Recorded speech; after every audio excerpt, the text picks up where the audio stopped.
Então, vamos voltar aqui para o nosso período interbíblico, né? A gente está tratando de fatos acontecidos nessa janela de tempo aí de 400 anos, e a gente viu a característica da questão religiosa nesse período, e agora eu quero que você dê uma olhada. Aliás, eu vou fazer uma linha do tempo aqui para finalizar isso, tá bom? Fazer uma linha do tempo para a gente entender melhor como isso funciona. Entretanto, eu queria que você pudesse dar uma olhada em alguns detalhes novos aqui. A gente acabou de ver esse cenário religioso, né? A gente passou por outros cenários também, mas eu preciso que... Você vai perguntar assim, pastor, mas por que a importância disso? Professor, o que tem de relevante nisso? Bem, o que a gente tem de relevância nisso é que a gente estuda a Bíblia, a gente estuda a Palavra de Deus, a gente estuda o texto santo. Então isso faz parte da nossa realidade de fé, isso faz parte daquilo que cremos. A história do povo de Deus, a história dos hebreus, significa, de alguma maneira, respalda a nossa história hoje como crentes. Então, saber esse caminho das pedras, saber por onde toda essa história vem, faz parte dessa bagagem de conteúdo bíblico. E aí você chega no momento entre esses dois testamentos em que você tem esse interregno, aí você tem esse espaço de tempo que não se sabe o que aconteceu. Entre aspas, não se sabe, né? Então a história está aí para mostrar muitas das coisas que aconteceu. E a gente viu alguns cenários, o cenário religioso, né, marcado aí por uma diversificação do judaísmo, né, comportamento dos sacerdotes, a questão do templo e centralização ali dos sacrifícios, das ofertas, mas o surgimento de sinagogas, enfim, tá? Mas o que acontece nesse cenário cultural?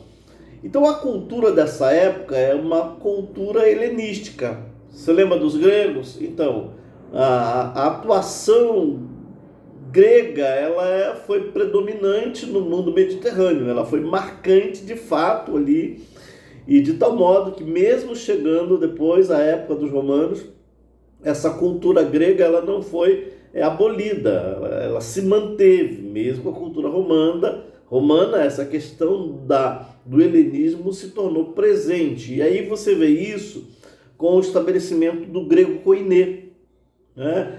E se torna o idioma comum, se torna a língua habitual. Então isso marca, inclusive, os textos dos evangelhos e das cartas apostólicas, das cartas do Novo Testamento, né, que é produzida nesse grego koiné. O período também é marcado por conta do estabelecimento da Septuaginta no século III, né, e que causa uma influência direta na vida dos primeiros cristãos. Isso aí se torna importante. E aí a gente chega exatamente naquilo que eu te perguntei há pouco. Por que isso é relevante? O que eu tenho a ver com isso? Você tem tudo a ver com isso, né? Se você serve a Deus. Então, veja o seguinte, essa é uma época, esse período interbíblico aqui, sobretudo nesse finalzinho dele aí, quando a gente já se aproxima da Palestina na época de Jesus, se tem esse conflito muito grande ali com a liderança religiosa, né, marcada com os ensinamentos do próprio Senhor Jesus. A gente está nesse momento, né? E um pouco antes você tinha aquela ansiedade pela chegada do Messias, mas que Messias viria? Essa que era a grande questão. É um período marcado pela resistência dos fariseus e dos saduceus, também à imposição romana.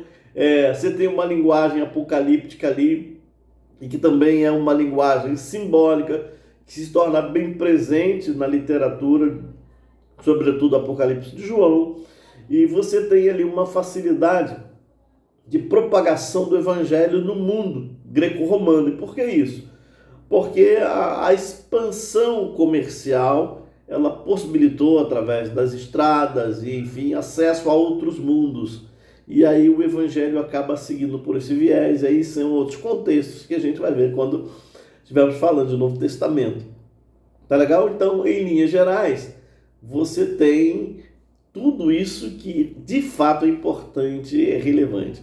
E deixa eu então te apresentar essa linha do tempo para que a gente conclua pelo menos essa nossa conversa sobre esse período interbíblico aqui. Tá legal? Essa linha do tempo me faz olhar para o ano 430 antes de Cristo e a gente vai chegar até o ano 4 antes de Cristo, pelo menos a gente vai trabalhar nessa janela, tá? De 539, é preciso que você faça uma revisão histórica também, né? A esse 331, você tem o domínio persa, ou seja, a Pérsia agora ela depõe a Babilônia, depõe Nabucodonosor, ela tem um controle absoluto agora, e com isso você vê já no ano 538 Ciro, rei da Pérsia, né, ele autoriza o retorno dos judeus para Jerusalém.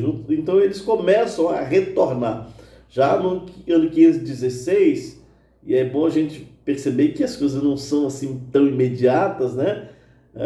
Isso começa no 538, mas no 516 você começa a ver a reconstrução do templo, segundo templo ali. No ano 530 você tem o surgimento de Malaquias, o ministério do profeta Malaquias, que na verdade é o último profeta canônico ali, até que venha esse tempo de silêncio, esse período interbíblico aí, intertestamentário, esse período aí de 400 anos que a gente já viu, tá?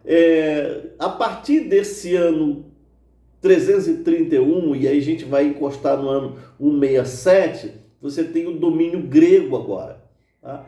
E esse domínio grego traz ao império de Alexandre o Grande, né? Então, a conquista da Palestina por eles.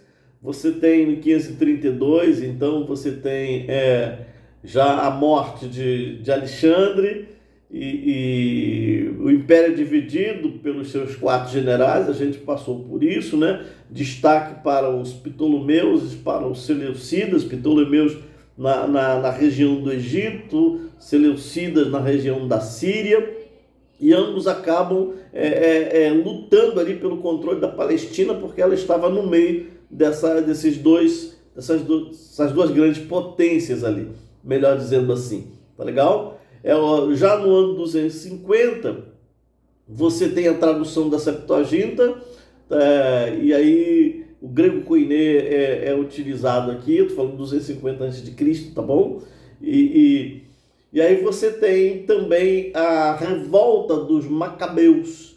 A revolta dos Macabeus tá de 167 a 160.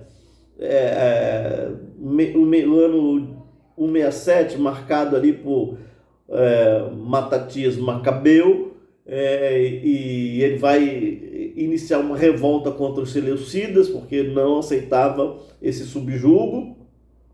No ano 164, Judas Macabeu, ele reconquista Jerusalém, e aí vem aquele momento da purificação do templo, né? E aí se estabelece a comemoração do Hanukkah, que permanece até hoje, tá?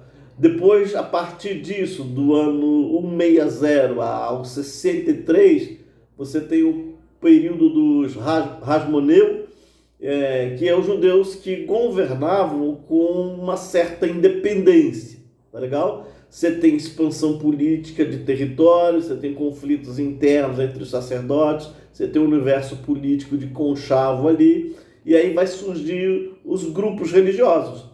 E aí você já ouviu falar dos fariseus, dos saduceus, dos essênios, dos zelotes, tá legal? Então, tem algumas coisas interessantes que acontecem isso, né? A partir daí, do 63 ao ano 4, você tem a conquista de Jerusalém.